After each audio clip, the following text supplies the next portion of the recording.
Welcome to Fight Club 24/7. My name is Johnny Rashman. Right, let's get straight into it. Teofimo Lopez is a new WBO light welterweight champion after defeating Josh Taylor on Saturday night in New York. Right. Yes, I got the prediction wrong. Right. I hold my hands up. I hate it.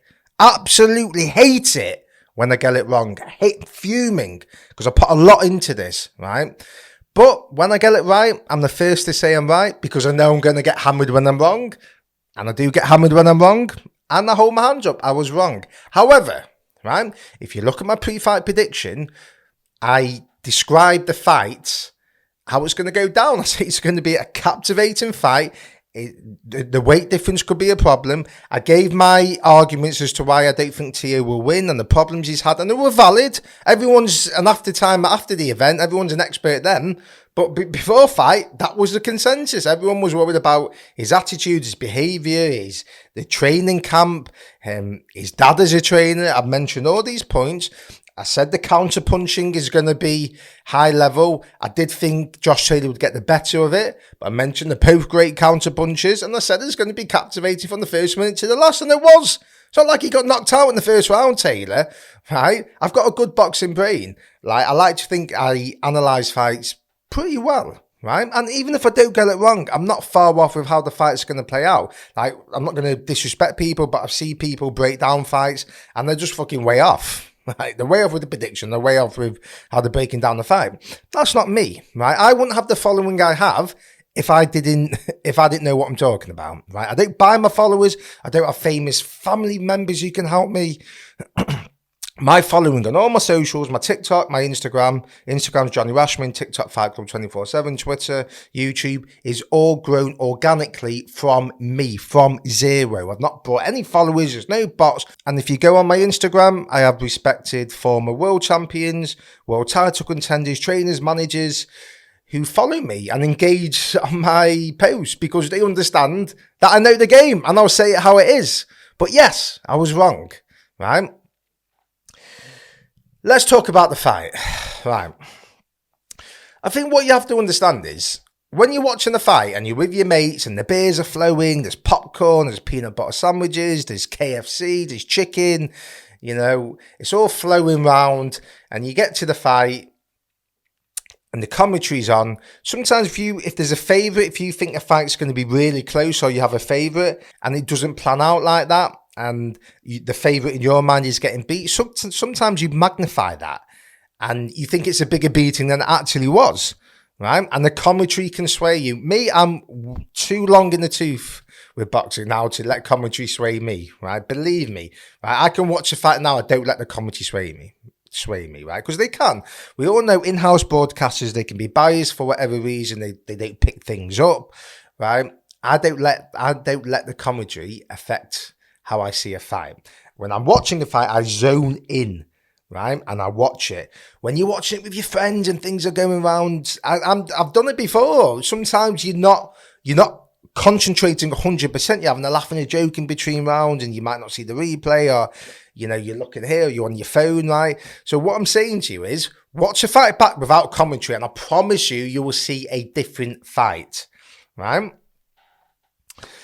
The stick Josh Taylor was getting, I can't understand it. Can't understand it. You'd think he got in there and he got took out in 2 minutes. By the comments I've seen, it wasn't competitive. He got battered. He got smoked. What are you talking about? It was such a great fight. It was a highly competitive and close fight.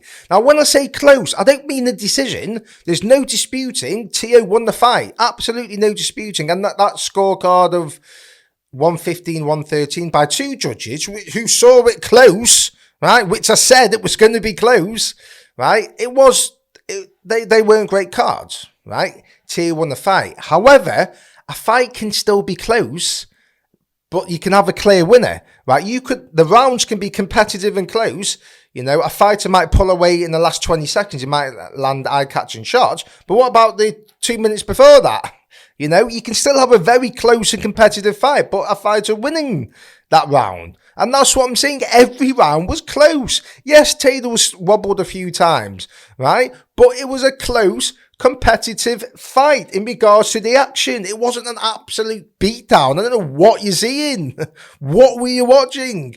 Right? I said before the fight, Josh Taylor's best shot is the left uppercut to the body from the southpaw stance. He goes to the head and body with it, and he was great with it in the first half of the fight. He was getting no credit. Watch it back. He was targeting Teo's body, right? There was times where he was doubling it up to the head. He would feint, come back, bang, whip it in, right? It was really high level, and he had success, and he was busting Teo up a bit, the nose, the eye. He was catching him. This idea that his power had no effect on Teo and Teo just walked him down the whole fight. It wasn't the case. Now, Teo was unbelievable, right? The hand speed surprised me. I did say before the fight that Teo's counter-punching won't be as effective as he thinks, but it was. He was so sharp. It was just ridiculous. The right hand was mustard. It was so sharp. The combination punches, and he showed me something I've not seen for 2 fights, right? So my pre-fight analysis was valid, right? Now I've seen the Teo that we're used to seeing, right? He showed up and he was phenomenal, but so was Josh Taylor. It was a great fight. It was a high level, competitive, action paced, really, really good fight. I don't understand what people are complaining about. When I say complaining, just the stick that Josh Taylor, it's like you think it wasn't competitive at all, right? I'm telling you, he was causing Teo really big problems, right, with that left backhand from the southpaw stance. You could see you watch the rounds, you'll see how he's targeting the body, right? And if you have it without commentary, you'll understand what I mean, right? He was so clever with it, Taylor, and he never stopped coming forward. He never stopped believing he was going to win that fight. Right? You could see when it got to the second half of the fight, he was in his corner. Taylor's corner team were giving him good advice, but you could see it wasn't really going in. You could just see he was running on autopilot. He was fucked, right? The weight was an issue, right? We all had concerns before the fight. He looked well making it. We're not going to lie, right? He did.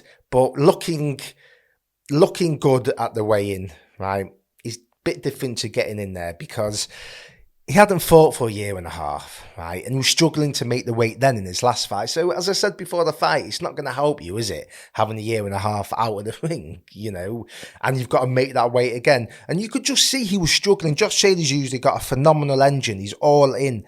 He's throwing, his outputs were usually really high. But you could just see he just couldn't get his punches off as much in the second half of the fight. He was struggling. You could see. But did he look for a way out? Did he quit? No. He never stopped coming forward against a world-class fighter. World-class fighter. Teo really showed up on Saturday night. I've got to take my hat off because he had a lot of pressure on him. He's got stuff going on outside of the ring, and he showed up, and he was unbelievable. I mean, some of the combination punches, I mean, they were just sensational. It must be so hard to fight against that. So explosive, so powerful, so fast. And he was picking his shots really well. And even when he had Taylor in a bit of trouble, Taylor never looked like he was going to give in or looked like he was going down. He battled and battled and battled till the end, even when he had nothing left. The rounds were close. The rounds were competitive, right?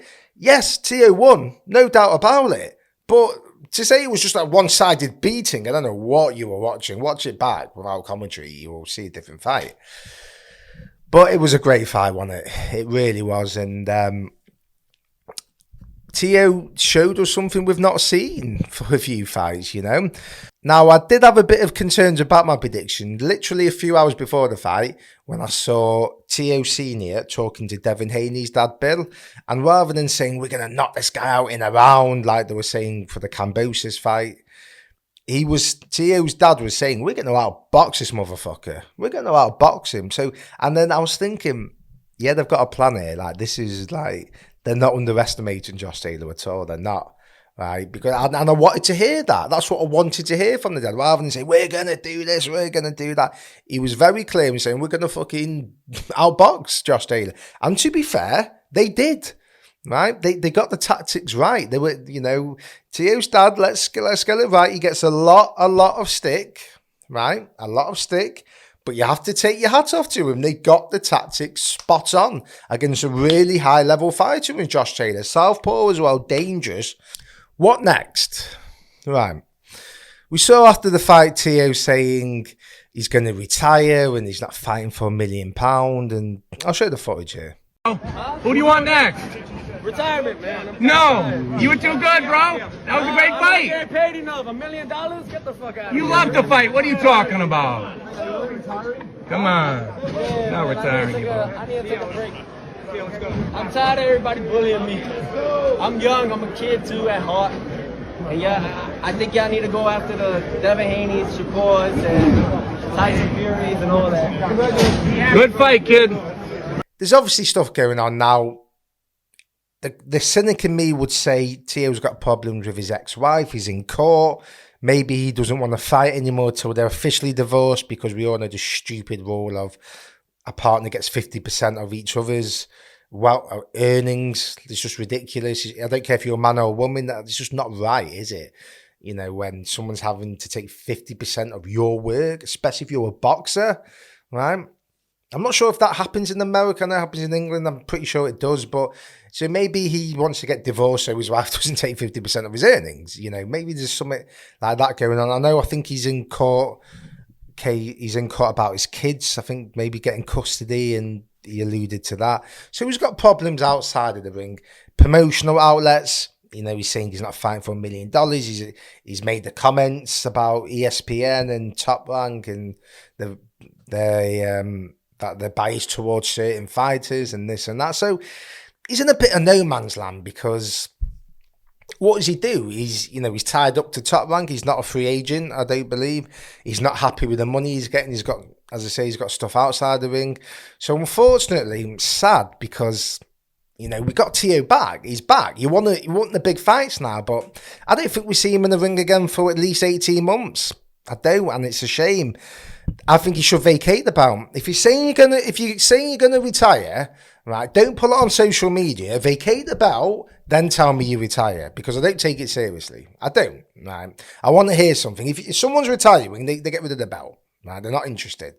So he's not vacated the belt yet. I don't want him to vacate. I want him to fight. But if he's not going to fight, that belt has to become vacant. But I fear we don't see him for a very, very long time, and it's such a shame because, you know, he put in a performance that got us talking again, that got us exciting. It was a Teo of old, before the Loma fights. Do you know what I mean? The takeover, one of the best fighters in the world on his day. And we want the big fights. We're just not going to see it now, are we? And it's a shame. And look, I hope he gets peace. I hope he's obviously got a lot of stuff going on. I mean, the mindset to get in there and that on Saturday night with so much chaos outside of the ring and just perform like that. He was so cool, calm and composed. I mean, it was mightily impressive. It really was. And yeah, it's just frustrating, man. It really is, because what happens now? I don't know. I just don't think we see him in the ring for a very, very long time.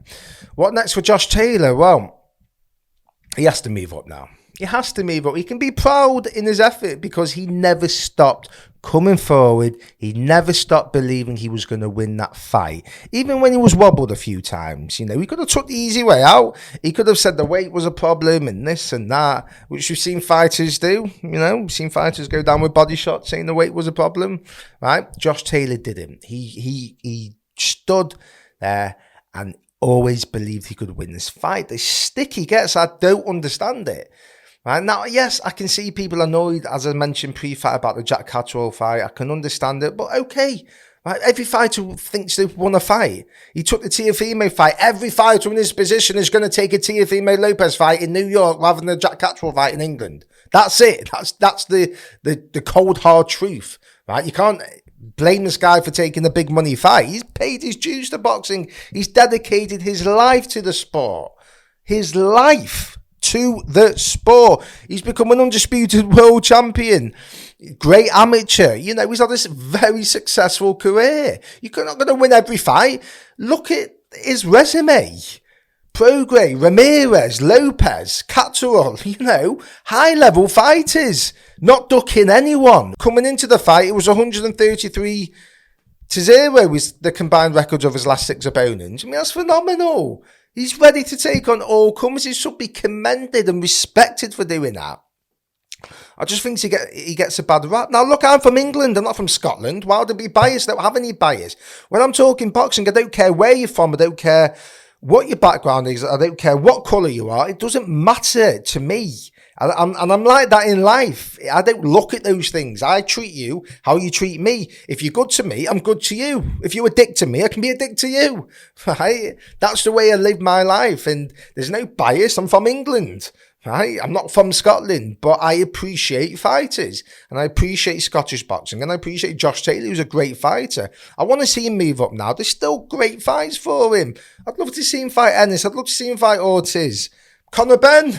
You know, we'd watch that, wouldn't we? Now, yes, Josh Taylor's a better technical boxer than Conor Benn, right? But, you know, Conor Benn's going to go in there and look to take his head off. Now, I know the controversy, the drugs and all that, but just take that aside, right? You'd watch that fight.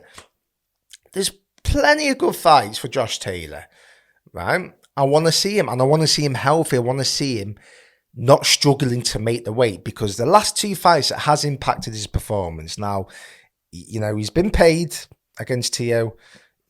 He would have thought, I'm not sure about how much he got paid for the Jack Catterall fight, but it was in front of his hometown arena. It was in front of his hometown in the packed out arena, you know. So he's been paid the last 2 fights.